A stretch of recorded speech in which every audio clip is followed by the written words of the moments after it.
जय माता दी। नमस्कार। मेरे YouTube चैनल श्रद्धा में आप सभी लोगों का हार्दिक स्वागत है।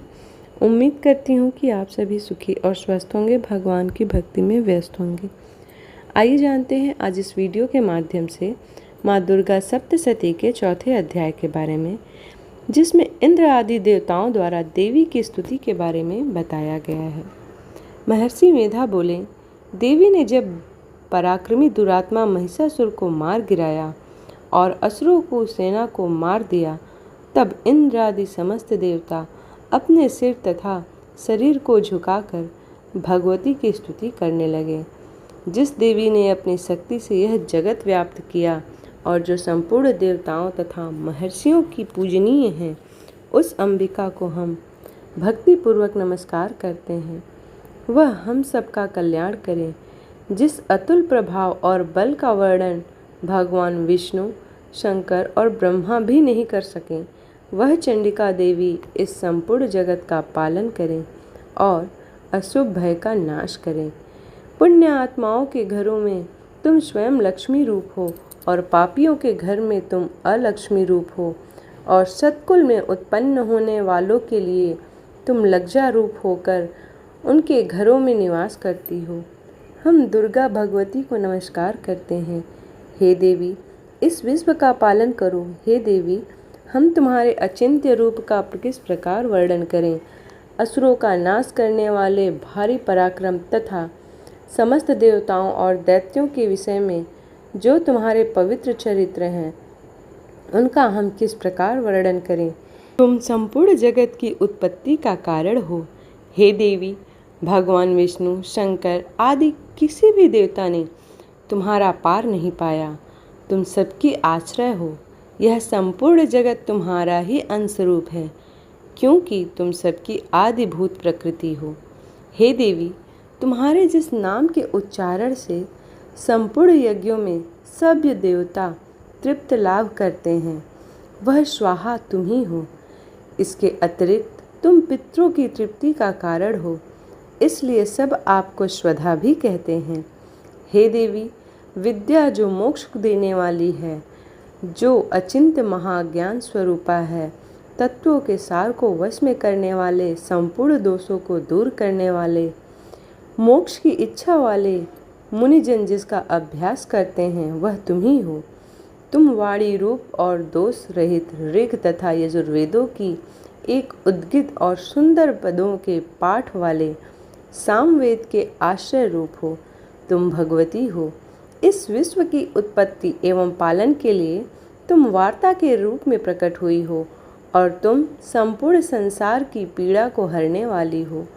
हे देवी, जिससे सारे शास्त्रों को जाना जाता है, वह मेधा शक्ति तुम ही हो, और दुर्गम भवसागर से पार करने की नौका भी तुम ही हो। लक्ष्मी रूप से विष्णु भगवान के हृदय में निवास करने वाली और भगवान महादेव द्वारा सम्मानित गौरी देवी तुम ही हो। मंद मुस्कान वाले निर्मल पूर्ण चंद बिंब के समान और उत्तम सुवर्ण की मनोहर कांति से कामनीय तुम्हारे मुख को देखकर ही महिषासुर क्रोध में भर गया। यह बड़े आश्चर्य की बात है। और हे देवी, तुम्हारी यही मुख जब क्रोध से भर गया तो उदय काल के चंद्रमा की भांति लाल हो गया और तनी हुई भौहें के कारण विकराल रूप हो गया। उसे देखकर भी महिषासुर के शीघ्र प्राण नहीं निकल गए। यह बड़े आश्चर्य की बात है। आपके कुपित मुख के दर्शन करके भला कौन जीवित रह सकता है। हे देवी, तुम हमारे कल्याण के लिए प्रसन्न हो। आपके प्रसन्न होने से इस जगत का अभ्युदय होता है, और जब आप क्रुद्ध हो जाती हैं तो कितने कुलों का सर्वनाश हो जाता है। यह हमने अभी अभी जाना है कि जब तुमने महिषासुर की बहुत बड़ी सेना को देखते देखते मार दिया। हे देवी, सदा अभ्युदय देने वाली तुम जिस पर प्रसन्न हो जाती हो, वही देश में सम्मानित होते हैं। उनके धन यश की वृद्धि होती है। उनका धर्म कभी शिथिल नहीं होता है, और उनके यहाँ अधिक पुत्र पुत्रियाँ और नौकर होते हैं। हे देवी, तुम्हारी कृपा से ही धर्मात्मा पुरुष प्रतिदिन श्रद्धापूर्वक यज्ञ करता है और धर्मानुकाल आचरण करता है, और उसके प्रभाव से स्वर्गलोक में जाता है, क्योंकि तुम तीनों लोकों में मनोवांछित फल देने वाली हो। हे माँ दुर्गे, तुम स्मरण करने पर संपूर्ण जीवों के भय नष्ट कर देती हो और स्थिर चित्त वालों के द्वारा चिंतन करने पर उन्हें अत्यंत मंगल देती हो। हे दरिद्र दुख नाशनी देवी, तुम्हारे सिवा दूसरा कौन है? तुम्हारी चित्त सदा दूसरों के उपकार में लगे रहते हैं। हे देवी, शत्रुओं के इसलिए मारती हो कि उनके मारने से दूसरों को सुख मिलता है। वह चाहे नरक में जाने के लिए चिरकाल तक तप पाप करते रहते हो, किंतु तुम्हारे साथ युद्ध करके सीधे स्वर्ग को जाएं, इसलिए तुम उनका वध करती हो। हे देवी, क्या तुम दुष्टिपात मात्र के समस्त असुरों को भस्म नहीं कर सकती? अवश्य ही कर सकती हो, किंतु तुम्हारा शत्रुओं को शास्त्रों के द्वारा मारना इसलिए है कि शास्त्रों के द्वारा मरकर वे स्वर्ग को जावें। इस तरह से हे देवी, उन शत्रुओं के प्रति तुम्हारा विचार उत्तम है। हे देवी, तुम्हारे उग्र खड़ग की चमक से और त्रिशूल की नोक की कांति की कीड़ों से असुरों की आंखें फूट नहीं गई। उसका कारण यह था कि वे कीड़ों से शोभायमान तुम्हारे चंद्रमा के समान आनंद प्रदान करने वाले सुंदर मुख को देख रहे थे। हे देवी, तुम्हारा शील बुरे वृत्तांत को दूर करने वाला है और सबसे अधिक तुम्हारा रूप है, जो न तो कभी चिंतन में आ सकता है और न जिसकी दूसरों से कभी तुलना की जा सकती है। तुम्हारा बल व पराक्रम शत्रुओं का नाश करने वाला है। इस तरह तुमने शत्रुओं पर भी दया प्रकट की है। हे देवी, तुम्हारे बल की किसके साथ बराबरी नहीं की जा सकती, तथा शत्रुओं को भय देने वाला इतना सुंदर रूप भी और किसी का नहीं हो सकता। हृदय में कृपा और युद्ध में निष्ठुरता, यह दोनों बातें तीनों लोकों में केवल तुम्हें में दिखने में आई है। हे माता, युद्ध भूमि में शत्रुओं को मारकर तुमने उन्हें स्वर्ग लोक में पहुंचाया है।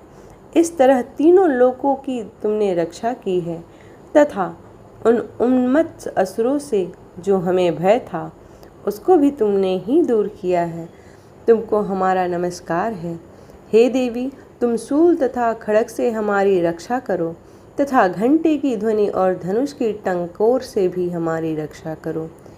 हे चंडिके, आप अपने शूल को घुमाकर पूर्व पश्चिम उत्तर दक्षिण दिशा में हमारी रक्षा करो। तीनों लोकों में जो तुम्हारे सौम्य रूप तथा घोर रूप हैं, उनसे हमारी रक्षा करो तथा इस पृथ्वी की रक्षा करो। हे अंबिके, आपके कर पल्लवों में जो खड़ग शूल और गदा आदि शस्त्र शोभा पा रहे हैं, उनसे हमारी रक्षा करो।